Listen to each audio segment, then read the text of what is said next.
Puji Tuhan, Shalom rekan-rekan remaja, selamat Paskah buat kita semua. Puji Tuhan, pada siang hari ini kita bisa merasakan hal yang luar biasa. Kita bisa merasakan sukacita, rahmat Tuhan yang indah yang kita bisa rasakan. Terlebih juga pada siang hari ini kita sedang memperingati tentang kebangkitan Yesus Kristus dari antara orang mati. Itu merupakan suatu karya keselamatan Allah yang tidak bisa kita lupakan, yang tidak bisa kita pisahkan satu sama yang lainnya, baik itu kelahiran Tuhan Yesus, baik kelahiran karya penyaliban, kematian Kristus, kebangkitan Tuhan Yesus, kenaikan Tuhan Yesus, pencurahan Roh Kudus, dan kedatangan Tuhan Yesus yang kedua kali. Ini adalah sehubungan. Kita nggak bisa hanya merayakan euforia yang semangat luar biasa hanya pas di Natal. Ya kan, saat kita merayakan Natal, kelahiran Tuhan Yesus, memperingati hari kelahiran Tuhan Yesus, wah kita semangat-semangatnya dalam melayani Tuhan. Kita kerjakan semuanya, melakukan ini dan itu. Tapi hal yang terpenting, esensi karya keselamatan itu, kita nggak bisa memisahkannya dengan karya salib, yaitu selama karya penyaliban Tuhan Yesus di atas kayu salib di Bukit Golgota, dan juga karya kebangkitan Tuhan Yesus yang bangkit dari antara orang mati. Tentunya tidak ada satupun manusia yang bisa bangkit dari antara orang mati dan hidup pada kekekalan. Tapi di siang hari ini kita bisa merasakan demikian. Apa itu? Kita dimenangkan, kita dimerdekakan, kita memiliki hidup yang baru, kita disempurnakan, kita dibenarkan, kita diperdamaikan kepada Tuhan, yang harusnya kita adalah menjadi seteru Allah atau menjadi lawannya Allah. Karena apa? Karena dosa-dosa kita. Tapi ketika karya salib Yesus, ketika dia bangkit dari antara orang mati, kita diselamatkan, kita beroleh hidup yang kekal. Nah, pada siang hari ini kita akan merenungkan bersama-sama yang dengan temanya itu Jesus is the way, bahwa Yesus adalah jalannya. Ya kan? Kalau kita bisa merenungkan bersama-sama bahwa Yesus adalah jalannya, satu-satunya jalan, berarti tidak ada jalan yang lain yang harus, atau tidak ada syarat yang lain ketika dikatakan bahwa Yesus adalah satu-satunya jalan. Nah, di dalam Yohanes 14 ayat yang ke-6, sana dikatakan, kata Yesus kepadanya, akulah jalan dan kebenaran. Nah, berarti kan kata Yesus kepada para murid saat itu, akulah jalan dan kebenaran dan hidup. Tidak ada seorang pun yang datang kepada Bapa kalau tidak melalui aku. Sekali lagi katakan bahwa akulah jalan dan kebenaran dan hidup. Tidak ada seorang pun yang datang kepada Bapa kalau tidak melalui aku. Nah, Injil Yohanes ini merupakan suratan dari salah satu rasul Tuhan, yaitu Rasul Yohanes. Kita mengetahui Rasul Yohanes dipakai Tuhan luar biasa. Ada 5 kitab yang ditulis, yaitu baik suratan Yohanes ini sendiri, suratan 1, 2, 3 Yohanes, dan yang terakhir adalah kitab Wahyu. Dia mendapat pewahyuan dari Tuhan ketika dia dibuang di Pulau Patmos. Nah, Yohanes ini, kitab suratan Yohanes ini berlatar belakangi dengan bahwa ada beberapa sumber kuno mengatakan bahwa saat itu Rasul Yohanes sudah lanjut usia, ya kan? Saat itu juga dia latar belakangnya bahwa dia saat itu mungkin tinggal di satu daerah di Efesus. Nah, jadi surat ini diminta oleh para penatua yang ada di Asia. Ya, mereka minta surat Injil tentang pelayanan Yesus. Bahkan Injil Yohanes ini banyak sekali berbicara tentang bagaimana pelayanan Yesus di Yudea, di Yerusalem, dibandingkan 3 Injil lainnya. Di sini sangat banyak sekali dituliskan kisah-kisah tentang perjalanan Tuhan Yesus. Nah, di sini juga kita bisa mengenalkan ternyata kenapa Yohanes sampai menulis surat ini. Dia orang-orang yang ada di Asia saat itu mengatakan bahwa ada suatu ajaran sesat yang menyangkal tentang bagaimana sifat Allah, kepribadian dan keilahian dari Yesus sendiri, yang dipimpin oleh seorang Yahudi yang bernama Serintus. Nah, saat itu ternyata ada yang melatar belakangi tulisan ini, dikatakan bahwa ada tantangan, yaitu tentang pengajaran sesat yang mereka mempertanyakan tentang bagaimana keilahian, keilahian Tuhan Yesus, bagaimana tentang kealahan Tuhan Yesus. Nah, ini tujuan surat ini dituliskan bagaimana mereka memahami bahwa percaya bahwa Yesus adalah Mesias. Dan surat ini juga ditujukan mengatakan bahwa percaya mereka supaya bahwa Yesus adalah anak Allah dan supaya mereka memperoleh iman di dalam namanya. Jadi tujuan surat ini ditulis karena ada sebelumnya isu yang mengatakan bahwa Yesus itu bukanlah sepenuhnya Mesias, Yesus itu bukanlah anak Allah yang sempurna, Yesus itu bukanlah Allah yang mereka bayangkan. Yang menulis itu juga orang Yahudi. Jadi si Yohanes diminta pada penatua yang ada di Asia saat itu untuk menulis, untuk meyakinkan bahwa Yesus itu benar-benar Allah, Yesus itu benar-benar ilahi, Yesus itu benar-benar satunya jalan dan satu-satunya Mesias, sang juru selamat yang dinanti-nantikan.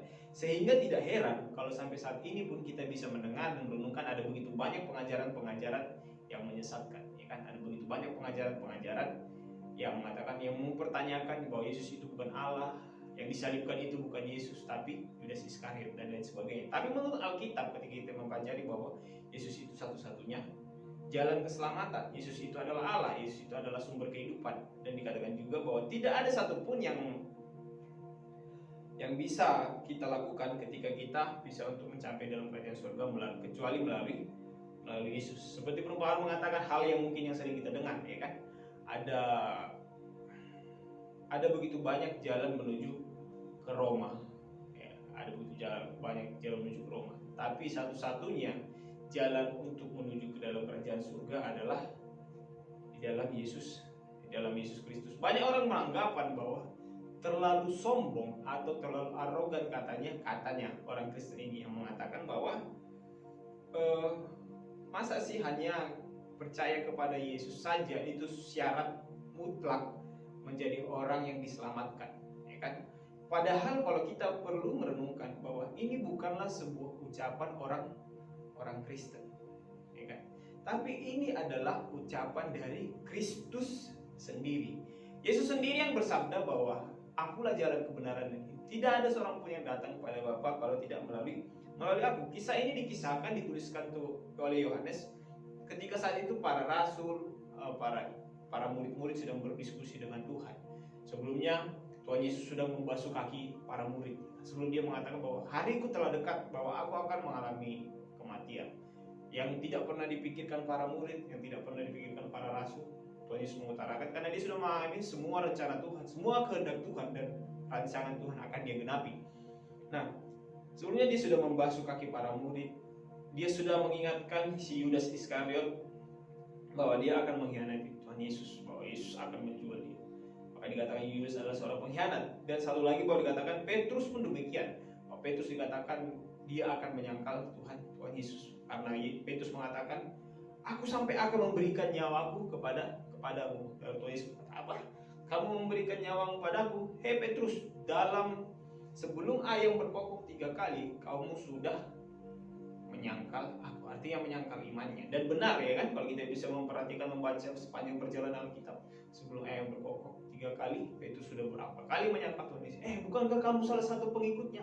Apa yang dikatakan oleh Petrus? Oh bukan, kamu kan ikut sama Tuhan Yesus, kamu kan ikut sama Yesus tuh dalam pengajarannya, dalam setiap kesehariannya, kamu kan ikut bersama-sama.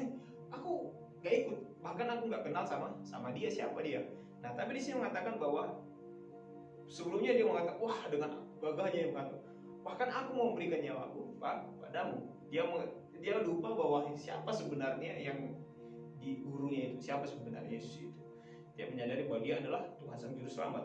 Nah, bahkan setelah itu dikatakan Tuhan meyakinkan mereka bahwa di rumah Bapakku ada begitu banyak tempat tinggal. Di Yohanes pasal 14 ini, di rumah Bapakku banyak tempat tinggal. Jika tidak demikian, tentu aku mengatakannya kepadamu, sebab aku pergi ke situ. Dan katakan juga, di mana aku berada, kamu pun berada.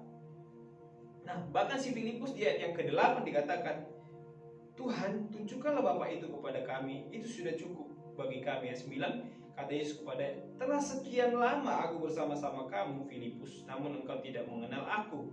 Barang siapa telah melihat aku, ia telah melihat Bapa. Bagaimana engkau berkata, tunjukkanlah Bapa itu kepadaku. Nah, di sini ternyata ada keraguan-keraguan yang dimiliki oleh Filipus. Sepanjang hidupnya, sepanjang perjalanannya, dia sudah melihat bagaimana Yesus menyembuhkan, dia sudah melihat bagaimana orang mati dibangkitkan dan lain sebagainya. Tapi ternyata di antara dari golongan para rasul ini, mereka belum sepenuhnya full percaya akan kemahakuasaan Tuhan, bahwa Dia adalah satu-satunya Tuhan, Dia adalah satu-satunya Bapa, sang juru selamat. Nah, ditegaskanlah di sini di ayat yang ke-6 dikatakan, Akulah jalan kebenaran dan hidup, tidak ada seorang pun yang datang kepada Bapa kalau tidak melalui Aku. Kalau kita bisa merenungkan, saya kasih contoh gambaran demikian. Dulu sebelum wilayah Papua sangat maju, kalau sekarang kita sudah melihat memperhatikan sudah luar biasa di zaman kepemimpinan Bapak Jokowi, ya kan, ada transportasi dibuat jalan tol, ya kan, semua wilayah-wilayah pelosok-pelosok dibuat jalan dan lain sebagainya. Tapi kalau kita memperhatikan bahwa beberapa tahun yang lalu kita bisa memperhatikan di sana bahwa sangat sulit untuk memasuki wilayah-wilayah yang ada di pegunungan dan lain sebagainya. Salah satu-satunya prasarana yang harus bisa mencapai wilayah tersebut adalah dengan mempergunakan helikopter, ya kan, helikopter. Makanya kalau kita bisa memperhatikan di sana sangat mahal, baik itu semen, kebutuhan pokok dan lain sebagainya, itu sangat mahal sekali. Kenapa? Karena biaya transportasinya di sana yang sangat mahal. Bayangkan ketika kita mau ke wilayah kota satu, kita di kota nih, kita harus mau ke gunung yang satu, ke wilayah pedesaan yang satu, nggak ada jalan, ya kan? Transportasi ada, mobil ada dan lain sebagainya, tapi sarana transportasinya nggak ada. Nah, satu-satunya yang harus bisa menempuh ke sana adalah sebuah helikopter, ya kan? Atau helikopter. Baik itu membawa makanan, kalau kita juga bisa memperhatikan B2 aja di sana, orang-orang Papua bawa babi itu menggunakan helikopter, luar biasa dasarnya.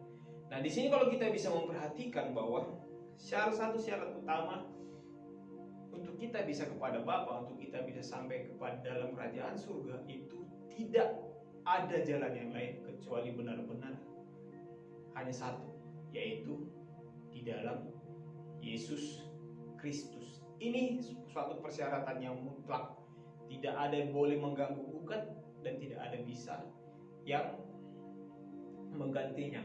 Bukan kebaikan kita, bukan apa yang amal, perbuatan dan lain sebagainya. Di sebagian orang agama lain juga mengatakan bahwa mereka beranggapan satu-satunya untuk mereka bisa masuk dalam kerajaan surga, mengalami kehidupan yang kekal adalah dengan mereka beramal, berbuat baik, melakukan yang ini dan itu. Bukan. Lalu kita bertanya, lalu harus sebaik apa sih kita bisa melakukan semuanya itu? Ya kan? Nah, kalau kita bisa merenungkan, banyak orang beranggapan orang Kristen itu terlalu ego banget, terlalu sombong banget. Ya kan? Kenapa dimatakan begitu? Mereka beranggapan bahwa kenapa kita dikatakan ego atau sombong? Karena mengatakan bahwa persyaratan mutlak untuk masuk dalam kerajaan surga itu hanyalah di dalam Yesus. Tapi mereka lupa dan mereka nggak mengerti bahwa bukan kita orang Kristen, bukan kita orang percaya yang mengatakan Yesus itu satu-satunya jalan, satu-satunya kebenaran, dan satu-satunya ada sumber kehidupan. Tapi dari sini kita bisa memperhatikan siapa saya mengatakan demikian. Ternyata kalau kita memperhatikan di 6, satu-satunya kata Yesus ini loh, kata Yesus Kristus, kata Sang Mesias, bukan orang Kristen. Tidak menjamin suatu orang yang dikatakan orang Kristen. Bisa saja contoh, ini orang Kristen, KTP saya, ya saya Kristen. Tapi itu tidak mencerminkan, banyak orang tidak mencerminkan bahwa dia adalah benar-benar hidup di dalam Kristus, ya kan? Tapi orang-orang yang hidup di dalam Kristus, di dalam Yesus, dalam Tuhan, pasti dia akan menghasilkan dan memunculkan sinar kemuliaan Allah dalam kehidupannya. Pasti dia akan meneladani semua karakter Yesus dan lain sebagainya. Jadi bukan orang Kristen itu yang sombong menurut pendapat agama-agama seberangnya, kan, agama orang lain, bukan. Tapi sebenarnya Yesus sendirilah yang mengatakan bahwa dialah satu-satunya jalan ke sana. Ketika mereka mengatakan asik diskusi, kan, asik ngobrol sama murid-murid yang lainnya, nanti suatu ketika aku akan kembali kepada Bapa, aku akan kembali kepada Allah, kata Yesus, aku kembali kepada Bapa dan kembali ke rumahku, karena di sana ada banyak tempat tinggal, dan kamu pun di mana aku berada, di situ pun kamu semua berada, karena kamu adalah anak-anak. Demikian mungkin kasih singkatnya, kan. nanti kamu akan sadar datang ini siapa. Dan kata Yesus juga kan, dan satu-satunya jalan yang untuk bisa masuk ke rumah itu adalah aku. Datanglah si Filipus. Dikatakan di sana, Tuhan, tunjukkanlah Bapa itu kepada kami, dan sudah cukup itu bagi kami. Tuhan bingung nih, Yesus bingung. Wah, kamu masih mau mempertanyakan tentang siapa Bapa, di mana Bapa, dan lain sebagainya. Bukankah sudah dikatakan bahwa aku ada di dalam Bapa dan Bapa diam bersama-sama dengan aku sepanjang kehidupannya, semuanya sudah dilakukan. Nah, di sini kita bisa merenungkan bersama-sama bahwa bagaimana sebenarnya, kenapa hanya Yesus satu-satunya juru selamat, satu-satunya juru selamat, dan kenapa hanya dia menjadi persyaratan yang mutlak. Kalau kita bisa memperhatikan di zaman ketika Adam dan Hawa jatuh di dalam dosa, kita bisa perhatikan di sana apa yang dikatakan, bahwa mereka mengorbankan korban, ya kan? Mereka mengambil kulit hewan untuk menutupi kemaluan mereka. Ada terjadi penumpahan darah. Ketika mereka memakan buah yang ada di tengah-tengah taman Eden itu, apa dikatakan? Wah, dirayu iblis, ya kan? Kamu gak akan mati, ya kan? Kamu gak akan mati, kamu malah akan menjadi sama seperti Tuhan. Padahal Allah sudah mengatakan sekali-sekali meraba saja pun kamu akan mati, apalagi memakannya. Padahal ada begitu banyak buah yang kau sediakan di tengah-tengah taman, di semua taman Eden itu. Tapi kenapa hanya satu ini saja yang Tuhan larang, tapi itu pun mereka nggak bisa. Itulah pintarnya siasat iblis, ya kan? Kira-kira, ayolah makanlah, kamu nggak akan mati. Coba aja kamu akan mati, malah kamu sama seperti Tuhan yang menciptakan kamu. Dimakanlah sama si Hawa dan lain. Habis si Hawa dikasih lagi sama si Adam, dan akhirnya mereka jatuh dalam dosa dan Tuhan melihat. Wah. Nah, di sana kita bisa memperhatikan ketika mereka jatuh di dalam dosa, ada sudah terjadi penumpahan darah, ya kan? Sudah terjadi pengorbanan. Mereka korbankan sembelihan, mereka tutup alat kemaluannya, dan mereka sudah menumpahkan darah. Nah, dilanjut lagi di dalam perjanjian lama, bagaimana bangsa Israel memberikan korban persembahan.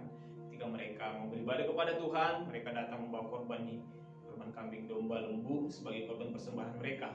Baik itu mereka darahnya mereka curahkan, dan dagingnya, lemangnya mereka persembahkan kepada keluarga imam, dan seterusnya. Nah, poin pentingnya adalah bukan tentang bagaimana apa yang dipersembahkan dan lain sebagainya, tapi ini merupakan suatu gambaran, ya kan? Suatu gambaran apa yang sudah kita rayakan, yaitu bagaimana anak domba Allah, yaitu Yesus Kristus, yang akan menjadi korban itu sendiri. Jadi semua yang ada dikerjakan di dalam perjanjian lama itu adalah bayangan-bayangan, itu adalah gambaran-gambaran tentang bagaimana nanti Yesus yang dikorbankan, kan? Jadi dikatakan anak domba Allah yang dikorbankan di atas kayu salib, yang menebus dosa kita, mencurahkan darahnya hanya untuk menebus kita. Jadi kita bisa memperhatikan bahwa ketika manusia pertama sudah jatuh dalam dosa, tidak ada lagi kemuliaan Tuhan dalam kehidupan mereka. Mereka mati. Artinya mati di sini bahwa mereka sudah terputus hubungan relationship dengan Tuhan, dengan Allah. Tidak seperti mereka masih hidup di dalam kebenaran di dalam Tuhan. Mereka nggak sadar kalau mereka telanjang. Mereka masih hidup penuh di dalam kemuliaan Allah. Tapi ketika mereka jadi dalam dosa, terputus hubungan. Nah, tapi dikatakan oleh firman Tuhan bahwa keturunan dari si wanita akan meremukkan tumit daripada keturunan ular beludak, yaitu bagaimana tentang kehadiran Tuhan Yesus di muka bumi ini. Dia akan menemukan semua musuh-musuhnya, yaitu si setan, si iblis yang sudah menggoda, yang sudah memanipulasi kehidupan manusia. Nah, di sini ini menjadi syaratan mutlak kalau dikatakan, akulah jalan kebenaran dan hidup. Bukan hanya sekedar jalan, ya kan? Seperti tadi katakan, kalau kita mau di daerah Papua sana dulunya, ketika mereka harus mau sampai ke daerah pegunungan, karena nggak ada transportasi, harus menggunakan helikopter. Itu sebenarnya sama seperti kehidupan kita. Kita ini sudah terpisah dengan Tuhan. Contohnya, kita di sini, di tengah-tengah ini api, ya kan, atau jurang.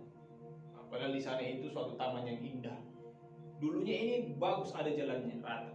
Tapi ketika hubungan itu sudah terpisah karena dosa kita, itulah dikatakan bagaimana kita bisa sampai ke sini. Itu dikatakan dengan karya salib Yesus. Ketika Yesus menyerahkan hidupnya dan kayu salib, kita bisa jalan. Melalui apa? Kita bisa pindah tempat ke tempat satunya, itu melalui karya salib Tuhan Yesus. Kita jalan bersama dengan Tuhan Tuhan Yesus, dengan karya salib yang Tuhan berikan kepada kita, itu diberikan Tuhan secara cuma-cuma.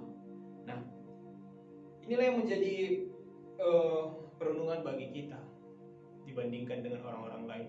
Ada yang beranggapan bahwa aku memberi, ya kan, memberi, beramal dan lain sebagainya supaya aku berkenan kepada Tuhan. Itu bukan menjadi suatu jaminan, ya kan? Ada orang yang beranggapan demikian, dengan berbuat baik kepada sesama, dengan bermurah hati memberi, ya kan? Ternyata itu memang hal yang harus kita lakukan.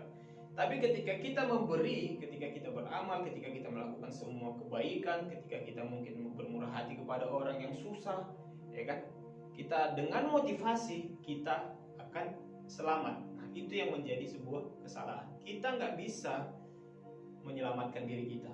Kita nggak bisa memperoleh keselamatan dengan segala perbuatan baik kita. Tapi ketika kita menyadari bahwa bagaimana pengorbanan Tuhan Yesus, maka dikatakan Rasul Paulus, kerjakanlah keselamatanmu dengan takut dan gentar. Kita ini bukanlah robot, ya kan? Kita sudah menerima Yesus sebagai Tuhan dan Juru Selamat kita. Tapi di selanjutnya apa yang perlu kita lakukan? Tetap mengerjakan keselamatan kita, ya kan? Ibarat kita ini dalam keadaan mau makan, Nah, yang membuat kita kenyang, yang membuat perut kita kenyang ini bukanlah caranya, ya kan? Bukanlah caranya kita makan, tapi bagaimana makanan yang ada di piring ini itu masuk ke dalam tubuh kita, ya kan? Sama seperti tentang keselamatan ini. Bukan bagaimana cara, bukan bagaimana apa yang kita perlakukan, apa yang kita perbuat, tapi bagaimana kita yang sudah memperoleh keselamatan ini itu tetap ada dalam kehidupan. Itu perlu kita kerjakan. Omong kosong kita mengatakan kita sudah menerima Kristus, tapi kita merampas hak orang lain, tapi kita gak pernah menghormati orang tua kita gak pernah mengasihi sesama kita. Omong kosong kita juga mengatakan kita adalah orang yang percaya kepada Tuhan, tapi kita menganggap rendah orang lain, kita gak melayani Tuhan, dan kita gak tahu berterima kasih, berbuat semua belas kasihan yang Tuhan kerjakan kepada kita, ya kan? Ingat bahwa jangan terlalu menganggap wah semua yang kita sudah lakukan itu berkenan di hadapan Tuhan, dan kita mengatakan aku mengasihimu Tuhan. Jangan lupa dulu bahwa Tuhan yang terlebih dahulu mengasihi kita. Nah, di siang hari ini mari kita renungkan bersama teman-teman remaja semuanya bahwa tidak ada jalan satu-satunya lain untuk menuju pada keselamatan. Tidak ada jalan satu-satunya lain untuk kita bertemu kepada Allah. Itu persyaratan mutlak dan satu-satunya bahwa Yesuslah sumber jalan kehidupan dan kekekalan. Tidak ada satu ilah lain pun atau Allah lain pun yang bisa melakukan hal yang demikian. Bahkan kalau kita bisa memperhatikan agama-agama lainnya, mereka harus mengorbankan anaknya, mereka harus mengorbankan keluarganya, mereka harus mengorbankan siapapun agar mereka bisa mungkin diselamatkan menurut mereka, agar mereka memperoleh harta kekayaan, itu menurut pandangan mereka. Tapi kalau kita bisa memperhatikan bahwa Yesus yang sudah mengorbankan hidupnya, memberikan kehidupan bagi kita, memberikan berkat bagi kita. Dia yang harusnya tidak mengalami hal yang demikian, tapi dia rela mengorbankan semuanya. Dia yang kaya rela menjadi miskin, ya kan? Nah, kurang enak apalagi sebenarnya kita ini menyadari semuanya ini. Mari di siang hari ini kita menyadari bahwa Sang Juru Selamat satu-satunya itu adalah Tuhan Yesus. Itu syarat mutlak yang tidak bisa diganggu gugat. Dan di dalam Tuhan ada jalan, ada kebenaran, ada hidup. Tidak ada seorang pun yang datang kepada Bapa kalau tidak melalui Tuhan Yesus. Mari remaja yang terkasih dalam Tuhan, kita bisa merenungkan firman Tuhan ini. Kita bersatu dalam doa. Kami bersyukur buat karya salib Tuhan di dalam hidup kami. Terima kasih Tuhan Yesus buat apa yang Tuhan sudah kerjakan dalam kehidupan kami, terlebih di hari Paskah ini. Terima kasih buat karya-Mu, pengorbanan-Mu, bahkan kemenangan yang sudah Engkau berikan, yaitu dari kebangkitan-Mu, mengalahkan maut, memberikan kehidupan kekal kepada kami. Terima kasih Tuhan, terima kasih, kami sungguh bersyukur. Dalam nama Tuhan Yesus juga memberkati anak-anak Tuhan, anak remaja, baik di dalam studinya, di dalam pelayanannya. Kedua orang tuanya Tuhan yang memberkati dan memberikan masa depan yang penuh harapan, sukacita, dan kehidupan yang berkenan di hadapan-Mu Tuhan. Terpuji nama-Mu, dalam nama Tuhan Yesus kami berdoa dan bersyukur. Haleluya. Amin. Selamat siang, Tuhan Yesus memberkati.